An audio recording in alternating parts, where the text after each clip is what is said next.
Trucking ਦੇ ਖੇਤਰ ਦੇ ਵਿੱਚ ਟੈਕਨੋਲੋਜੀ ਨੂੰ ਹੋਰ ਜ਼ਿਆਦਾ ਪ੍ਰਫੁੱਲਿਤ ਕਰਨ ਵਾਲੀ ਅਤੇ ਆਪਣੀਆਂ ਸੇਵਾਵਾਂ ਦੇਣ ਵਾਲੀ ਅਵਾਲ ਟੈਕਨੋਲੋਜੀ ਦੇ ਵੱਲੋਂ ਆਪਣੇ 183ਵੇਂ ਬੈਚ ਦਾ ਗ੍ਰੈਜੂਏਸ਼ਨ ਸੈਰੇਮਨੀ ਦਾ ਆਯੋਜਨ ਕੀਤਾ ਗਿਆ ਸੀ।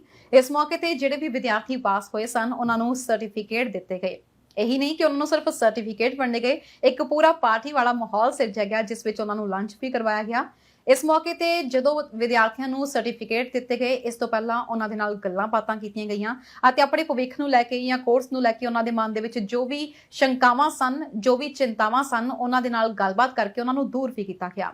ਇਸ ਮੌਕੇ ਦੇ ਉੱਤੇ ਵਿਦਿਆਰਥੀਆਂ ਦੇ ਵੱਲੋਂ ਹਮਦਰਦ ਟੀਵੀ ਦੇ ਨਾਲ ਆਪਣੇ ਤਜਰਬੇ ਵੀ ਸਾਂਝੇ ਕੀਤੇ ਗਏ ਅਤੇ ਅਵਾਲ ਟੈਕਨੋਲੋਜੀ ਦੇ CEO ਦਾਰਾ ਨਾਗਰਾ ਜੀ ਵੱਲੋਂ ਵੀ ਹਮਦਰਦ ਟੀਵੀ ਦੇ ਨਾਲ ਖਾਸ ਗੱਲਬਾਤ ਕੀਤੀ ਗਈ। ਪਾਸ ਆਊਟ ਵਿਦਿਆਰਥੀਆਂ ਨੇ ਹਮਦਰਦ ਟੀਵੀ ਦੇ ਨਾਲ ਗੱਲ ਕਰਦਿਆਂ ਕਿਹਾ ਕਿ ਇੱਥੇ ਆ ਕੇ ਉਹਨਾਂ ਦੀ ਸੋਚ ਬਹੁਤ ਸਕਾਰਾਤਮਕ ਹੋਈ ਹੈ।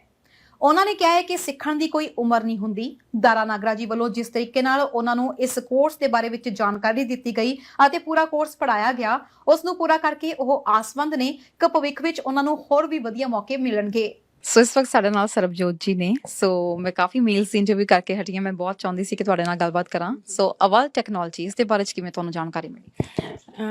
ਮੈਨੂੰ ਇਹਨਾਂ ਦੇ ਸੌਫਟਵੇਅਰ ਬਾਰੇ ਪਤਾ ਸੀ। Like most of the trucking companies are using their software and one of my friend, he works in a trucking company that use Avaal certificate, so he recommended me like if you want to go in this field, so just go to Avaal and they're going to teach you about everything।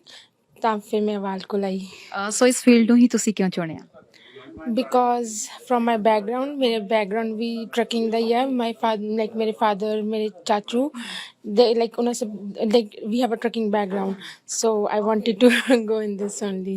ਕਿਵੇਂ ਦਾ ਮਾਹੌਲ ਰਿਹਾ ਇੱਥੇ ਤੇ ਸਿੱਖਣਾ ਕਿਸ ਤਰੀਕੇ ਦਾ? ਬਹੁਤ ਵਧੀਆ, ਬਹੁਤ ਵਧੀਆ। like I would never feel like he's a teacher, and even ਮੈਨੂੰ ਕੱਲ ਹੀ ਪਤਾ ਲੱਗਿਆ he's the owner of Avaal। yeah, so yeah, it was very good। ਕਿ ਅਗਰ ਤੁਸੀਂ ਟਰੱਕਿੰਗ ਫੀਲਡ 'ਚ ਜਾਣਾ ਚਾਹੁੰਦੇ ਹੋ, ਔਰ if you want to learn more about dispatch and ਬਹੁਤ ਸਾਰੇ ਕੋਰਸਿਸ ਆ ਜਿਹੜੇ ਮੈਨੂੰ ਨਹੀਂ ਪਤਾ ਸੀ ਕਿ ਉਹ ਹੈਗੇ ਆ ਕਿ ਬਟ ਦਿਸ ਸਟਿਲ ਐਗਜ਼ਿਸਟ। ਅਗਰ ਤੁਸੀਂ ਪਰਸਿਊ ਕਰਨਾ ਚਾਹੁੰਦੇ ਹੋ ਆਪਣਾ ਕਰੀਅਰ ਇਸ ਫੀਲਡ 'ਚ, ਪਲੀਜ਼ ਆਈ ਵਿਲ ਰਿਕਮੈਂਡ ਕਿ ਅਵਾਲ ਕੋਲ ਆਓ। ਹੁਣੀ ਤੁਸੀਂ ਆਪਣਾ ਕੋਰਸ ਕੰਪਲੀਟ ਕੀਤਾ ਆ, ਸੋ ਕੀ ਚੀਜ਼ ਨੇ ਤੁਹਾਨੂੰ ਇਨਸਪਾਇਰ ਕੀਤਾ ਕਿ ਤੁਸੀਂ ਆਪਣੀ ਫੀਲਡ ਦੇ ਵਿੱਚ ਕੋਈ ਕੋਰਸ ਜਾਂ ਡਿਪਲੋਮਾ ਲਵੋ ਤੇ ਇਹਦੇ ਵਿੱਚ ਅੱਗੇ ਐਜੂਕੇਸ਼ਨ ਹਾਸਲ ਕਰੋ? ਦੇਖੋ ਜੀ, ਐਜੂਕੇਸ਼ਨ ਇੱਕ ਇੱਦਾਂ ਦੀ ਚੀਜ਼ ਆਵੇ ਜਿਹੜੀ ਤੁਸੀਂ ਜਦੋਂ ਵੀ ਲਰਨ ਕਰਦੇ ਆ, ਆਲਵੇਜ਼ ਗੁੱਡ ਫॉर एवरीवन। ਤੇ ਇਹ ਮੈਨੂੰ ਮਤਲਬ ਇੱਕ ਕੌਨਫੀਡੈਂਸ ਪੈਦਾ ਕਰਦੀ ਹੈ ਮੇਰੇ ਲਈ। ਮੈਂ ਹੁਣ ਇੱਥੇ ਜਿਹੜਾ ਕੋਰਸ ਕੀਤਾ, ਮੈਨੂੰ ਬਹੁਤ ਸਾਰੀਆਂ ਗੱਲਾਂ ਦਾ ਨਹੀਂ ਸੀ ਪਤਾ, ਜਿਹੜਾ ਮੈਨੂੰ ਹੁਣ ਅੱਗੇ ਜਾ ਕੇ ਕੌਨਫੀਡੈਂਸ ਆ ਗਿਆ। ਮੈਂ ਕੁਝ ਵੀ ਕਰਾਂਗਾ ਮੈਨੂੰ ਉਹਦੇ 'ਚ ਹੈਲਪ ਹੋਏਗੀ। ਔਰ ਖਾਸ ਕਰਕੇ ਨਾਗਰਾ ਜੀ ਬਹੁਤ ਵਧੀਆ ਪੜ੍ਹਾਉਂਦੇ ਨੇ। ਮੈਨੂੰ ਇਹਨਾਂ ਦਾ ਮਤਲਬ ਟੈਕਨੀਕਲ ਤਰੀਕਾ ਬਹੁਤ ਵਧੀਆ ਲੱਗਾ ਤੇ ਮੈਂ ਚਾਹੂੰਗਾ ਵੀ ਦਿਨ ਦੁੱਗਣੀ ਰਾਤ ਚੌਗਣੀ ਤਰੱਕੀ ਕਰਨ। ਅਵਾਲ ਟੈਕਨੋਲੋਜੀ ਦੇ ਬਾਰੇ ਵਿੱਚ ਤੁਹਾਨੂੰ ਕਿਵੇਂ ਪਤਾ ਲੱਗਿਆ? ਐਕਚੁਅਲੀ ਮੈਂ ਪਹਿਲਾਂ ਸਰੀ ਰਹਿੰਦਾ ਸੀ, ਮੈਨੂੰ ਉੱਥੋਂ ਹੀ ਪਤਾ ਲੱਗ ਗਿਆ ਸੀ ਵੀ ਆਨਲਾਈਨ ਕੋਰਸਿਸ ਕਰਾਉਂਦੇ ਡਿਸਪੈਚ ਦਾ, ਸੇਫਟੀ ਦਾ। ਮੈਂ ਬਹੁਤ ਪੁਰਾਣਾ ਜਾਣਦਾ ਇਹਨਾਂ ਨੂੰ ਤੇ ਹੁਣ ਮੇਰਾ ਸੀਗਾ ਮੇਰੇ ਕੋਲ ਟਾਈਮ, ਮੈਂ ਕਿਹਾ ਵੀ ਲੇਟ ਹੁੰਦੇ ਜਾਂਦੇ ਆ, ਕਰੇ ਲਈਏ। ਕੁਝ ਸਿੱਖਣ ਦੀ ਕੋਈ ਉਮਰ ਹੋ ਸਕਦੀ ਹੈ?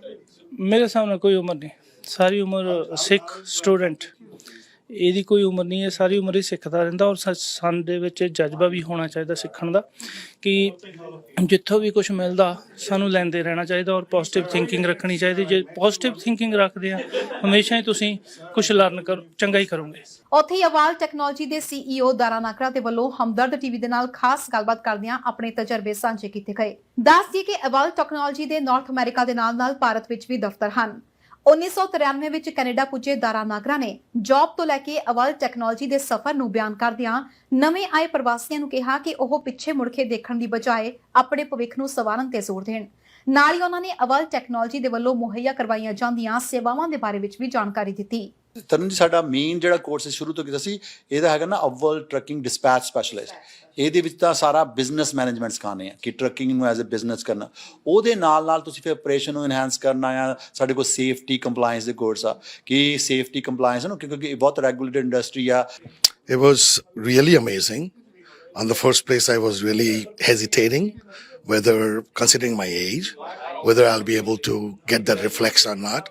But first of all, the ambience and the faculties, the people in here, excellent, right from the receptionist to the day I started my course, which was on Monday, the 13th of December.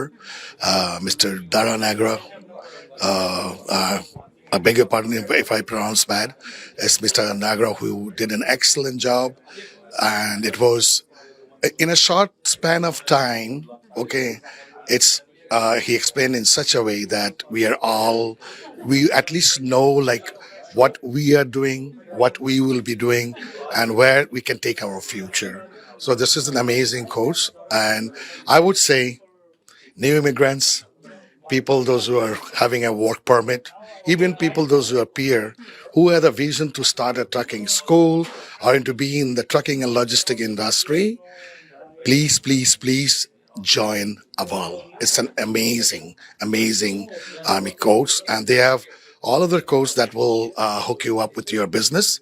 So once again, I'm very proud and very happy to say that I'm an Avaal graduate. And I came here to learn dispatch. So the best thing I learned here is I just thought about learning dispatch, but I learned the whole idea about the business module from Dara Nagra. He's like one of the best I can learn from. So I'm very happy and very satisfied what the Avaal is doing here. And their software is too great, user friendly, simple, and easy to use. And it's not that expensive. It's really cheap if you see, and really good service. And they have like 24/7 supports. So I think they're doing great. Hamdard TV ਲਈ ਮਨਦੀਪ ਪੁਨੀਆ ਦੇ ਨਾਲ ਤਰਨਜੀਤ ਕੌਰ ਘੁੰਮਣ ਦੀ report.